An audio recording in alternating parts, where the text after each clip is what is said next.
पौंडश अध्याय। श्री भगवानुवाच।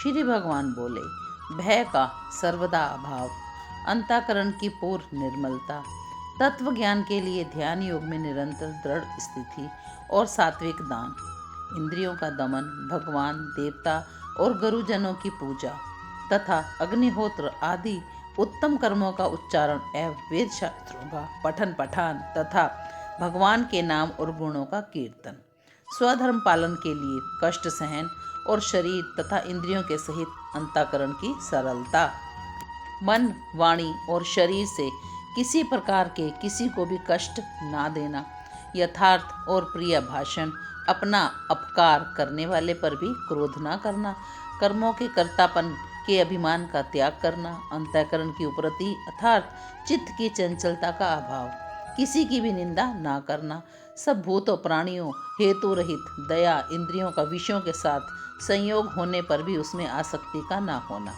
कोमलता, लोक और शस्त्र से विरुद्ध आचरण में लज्जा और व्यर्थ चेष्टाओं का अभाव, तेज, क्षमा, धैर्य, बाहर की शुद्धि एवं किसी में भी शत्रु का भाव ना होना और अपनों के पूज्यता के अभिमान का अभाव, ये सब तो हे अर्जुन देवी संपदा को लेके उत्पन्न हुए पुरुष के लक्षण हैं। हे पार्थ,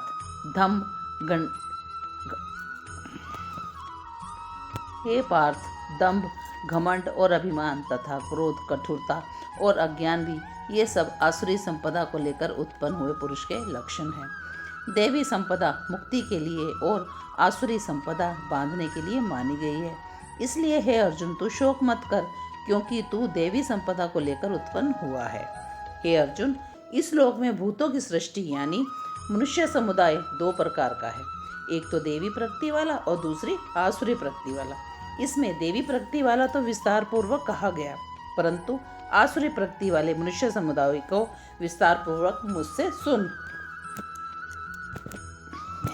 असुर स्वभाव वाले मनुष्य प्रवृत्ति और निवृत्ति इन दोनों को ही नहीं जानते, इसलिए उनमें ना तो बाहर भीतरी की शुद्धि है, न श्रेष्ठ आचरण है और ना ही सत्य भाषण ही है।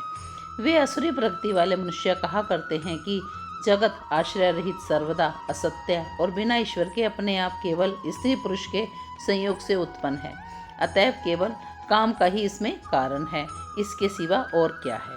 इस मिथ्या ज्ञान को अवलंबन करके जिनका स्वभाव नष्ट हो गया है तथा जिनकी बुद्धि मंद है, वे सब अपकार करने वाले क्रूर कर्मी मनुष्य केवल जगत के नाश के लिए ही समर्थ होते हैं।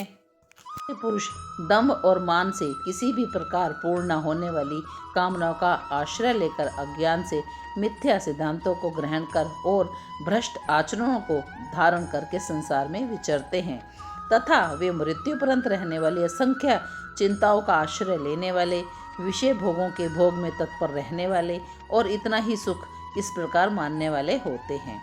वे आशा की सैकड़ों फांसियों में बंधे हुए मनुष्य काम क्रोध परायण होकर विषय भोगों के लिए अनन्य पूर्वक धन आदि पदार्थों का संग्रह करने की चेष्टा करते हैं।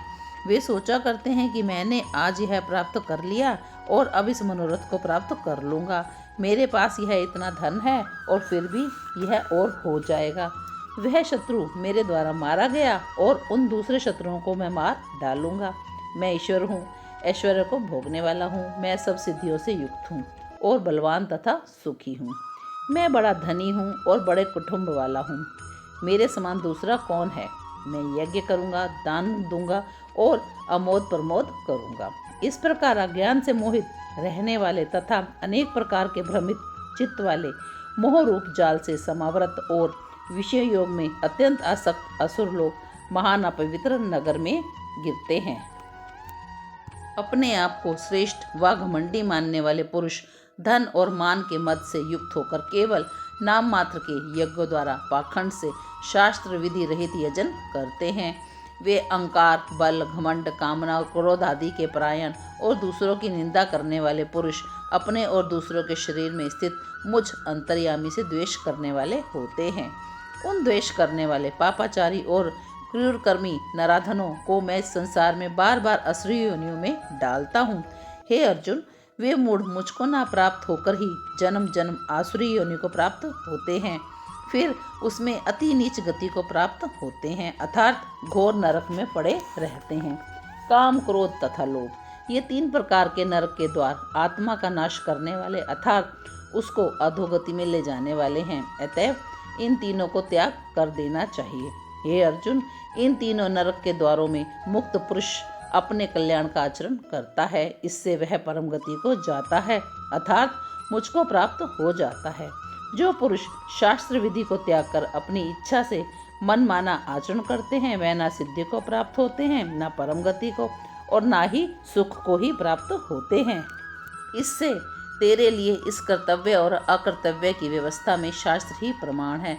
ऐसा जानकर तू शास्त्र विधि से नियत कर्म ही करने योग्य है। अतः 15 अध्याय समाप्त।